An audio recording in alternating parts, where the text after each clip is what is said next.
Pour peindre un tableau, certains vont y aller à l'inspiration directe sans trop y avoir pensé, et d'autres vont le travailler un peu plus. Moi, je fais partie de ceux-ci. L'expérience m'a montré qu'il valait mieux se tromper sur de petits formats que sur une grande toile d'exposition. Cela permet aussi de gagner du temps, d'avoir tout un procédé détaillé, laissant peu de place à l'incertitude. La touche du pinceau est plus sûre, on sait où on va et comment faire pour y arriver.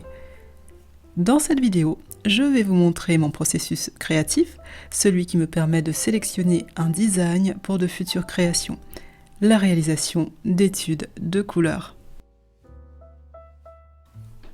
Avant de commencer ces croquis, j'ai fait un petit travail au préalable. Donc il y a toute une préparation qui se fait avant de commencer à poser un seul pinceau sur une toile ou autre support.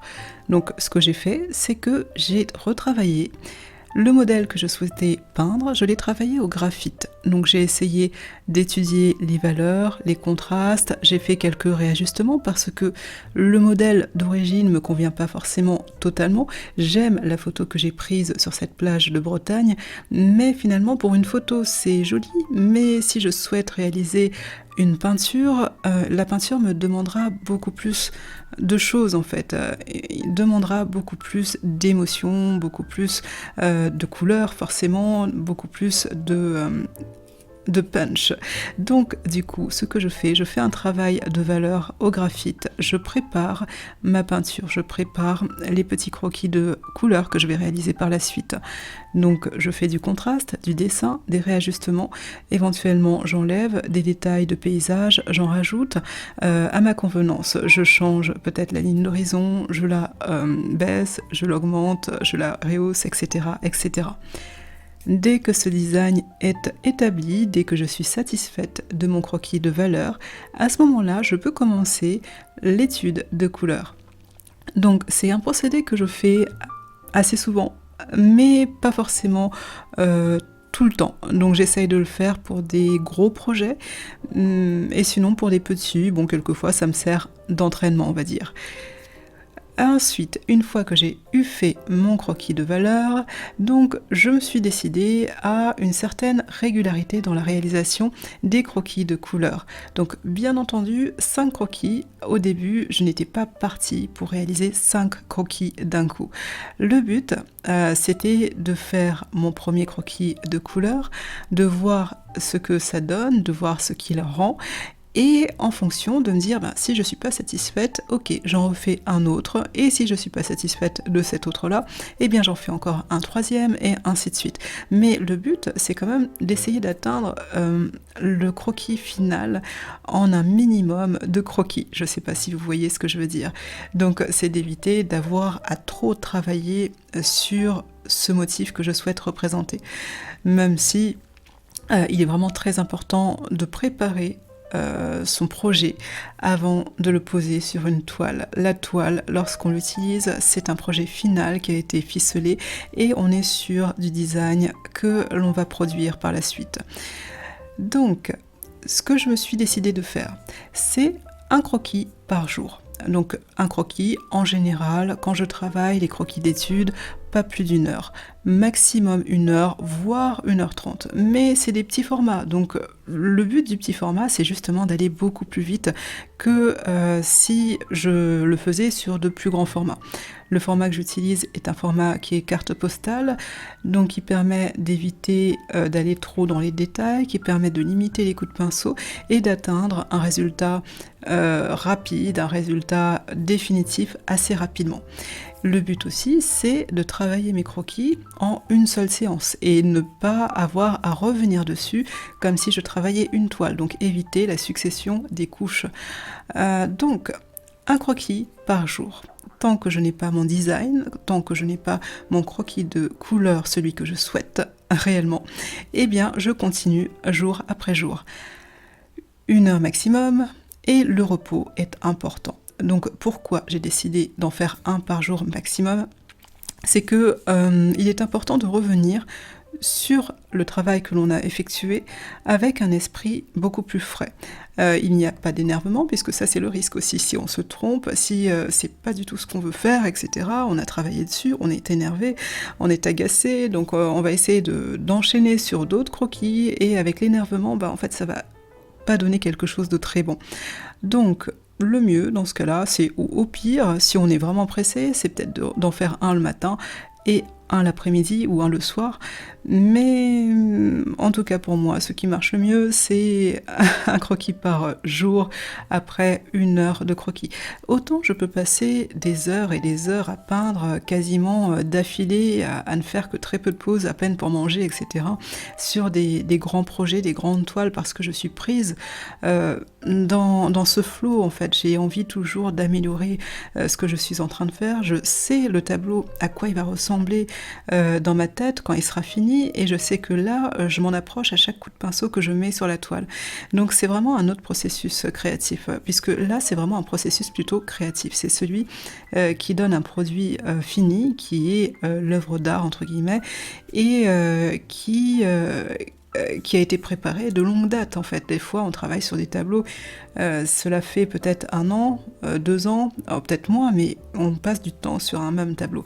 Donc du coup, on est un peu emporté, on a envie de voir ce tableau fini, et on sait qu'on s'en approche, donc du coup on continue, et bon, c'est vrai que des fois je peux passer des journées à peindre, et à me dire, bon là il faut que je m'arrête quand même, là il commence à faire nuit, il faut que je commence à laver mes pinceaux et à ranger, etc. Donc là, l'objectif n'est pas du tout le même, avec des petits croquis d'études, le but c'est l'exercice, on s'entraîne et on essaye de trouver quelque chose, donc on est encore dans cette phase de recherche, dans cette phase d'expérimentation, donc ça nous demande un effort qui est différent. Donc du coup, c'est ce que je conseillerais en général, d'éviter d'enchaîner les croquis coup sur coup, d'essayer d'avoir l'esprit frais pour chacun des croquis que vous réaliserez. Je reçois souvent des demandes sur le médium que j'utilise pour pouvoir peindre à la peinture à l'huile. Donc j'ai vraiment cette impression que c'est quelque chose qui stresse, en fait, qui angoisse les gens. Ils ont peur de mal faire, donc du coup ils ne font pas, et en fait ils ne vont pas vers le médium qui les intéresse, enfin le médium dans le sens pratique, artistique, technique de peinture, donc la peinture à l'huile. Même si ils apprécient, ils n'osent pas. Et au final, il y en a vraiment très peu qui vont vous le dire. Vous ne trouvez pas sur internet, vous ne trouvez pas dans les blogs, vous ne trouvez pas, ou à peine dans certains livres. Et finalement, pour peindre à l'huile, vous n'avez pas besoin d'utiliser du médium. Voilà, tout simplement, ça dépend comment vous allez peindre à l'huile. Et en général, à vos débuts, le mieux c'est de commencer assez simple, c'est d'éviter de se compliquer l'esprit et la tête, etc., avec une pratique qui est trop complexe. Donc, comment faire? Eh bien, tout simplement comme j'ai fait moi, en croquant, en faisant mes croquis de couleurs. Eh bien, mes croquis de couleurs, j'ai mis 1 heure pour chacun, donc bien entendu, je n'ai pas rajouté des couches successives les jours suivants. C'était un travail à la prima, dans le frais. Donc ce que je fais, c'est en une seule séance, et puis je ne reviens pas dessus. Donc en travaillant ainsi, en travaillant à la prima, ça vous permet d'utiliser des peintures qui sont directement sorties du tube. Donc après, il faudra voir éventuellement aussi la consistance des peintures à l'huile que vous avez. Donc en général, les peintures à l'huile extra fines, les peintures à l'huile d'excellente qualité, de qualité Beaux-Arts, vous permettront le travail à la prima sans problème. Donc différentes marques de peinture aussi ont différentes consistances en fonction de ce que vous souhaitez. Si vous souhaitez un peu plus travailler par empattement ou bien par couches successives, donc différentes marques vous proposent différentes choses en général. Moi j'utilise principalement les marques Rembrandt, les marques Sennelier ainsi que Old Holland. Je pense qu'il y en a certainement d'autres qui se valent, donc après c'est à vous de faire les essais. Et ces tubes de peinture en général, me permettent de travailler de cette façon-ci. Après, attention, ça dépend pas forcément des marques de peinture, mais plus en général du pigment que l'on va utiliser. Donc par exemple, les pigments qui sont un peu plus opaques, comme les terres, donc terre d'ombre brûlée, terre d'ombre naturelle, le noir d'ivoire, le blanc de titane, donc couleur très très opaque, très très ferme, enfin très très... vous avez aussi quelquefois quelques ocres jaunes, bon ça va dépendre du tube en général. Donc tous ces pigments-là, un peu plus opaques, risquent d'être un peu plus fermes, un peu comme de la pâte à dentifrice en fait, très très très très consistante, et vous aurez un peu plus de mal lors de l'application au pinceau. Donc dans ce cas-là, je n'utilise pas forcément du médium, mais j'ai besoin de fluidifier quand même ces peintures-ci. Donc qu'est-ce que je fais? Eh bien tout simplement, je prends 1-2 gouttes éventuellement d'huile de lin que j'ajoute à mon mélange. Et puis ça me permet de fluidifier légèrement la consistance de ma peinture. Et en gros, c'est un peu ça le but aussi du médium, c'est de fluidifier, d'amener à la consistance que l'on souhaite pour pouvoir appliquer ensuite sur sa toile. Et c'est tout. Et c'est tout. Donc, pas besoin de se compliquer l'esprit. Donc les avantages aussi sont un peu pour la santé, pour les personnes qui sont un peu sensibles aux solvants. Donc on sait qu'on utilise pas de solvant, ou très peu, parce que, attention, il y a certaines marques de peinture ou certains pigments où le fabricant va rajouter quelques gouttes de cicatif, parce que ce sont des pigments qui ont du mal à sécher, à cicativer, pardon. Et ça, en général, c'est souvent indiqué. Vous avez des petits icônes, soit derrière le tube, soit sur la fiche technique du fabricant. Il faut aller sur Internet dans ce cas-là. Mais quoi qu'il en soit, par précaution, moi, j'ai toujours une fenêtre d'ouverte à côté de moi. Donc, même si je peins sans médium, je peins à l'huile, j'ai des tubes de peinture. Certes, il y a un peu d'huile de lin. C'est pas normalement ça qui va être trop agressif, mais je ne sais pas comment sont composées ces peintures à l'intérieur de ces tubes. Donc dans le doute, je préfère quand même aérer.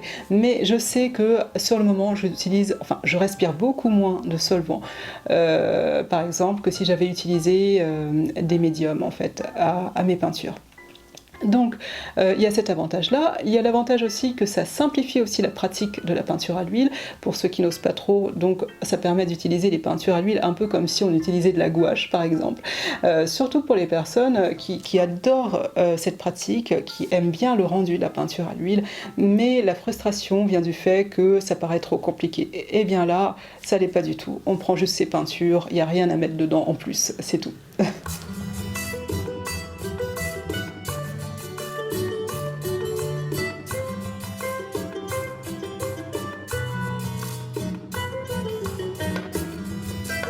J'ai réellement apprécié me tromper, faire et refaire mes croquis en votre compagnie.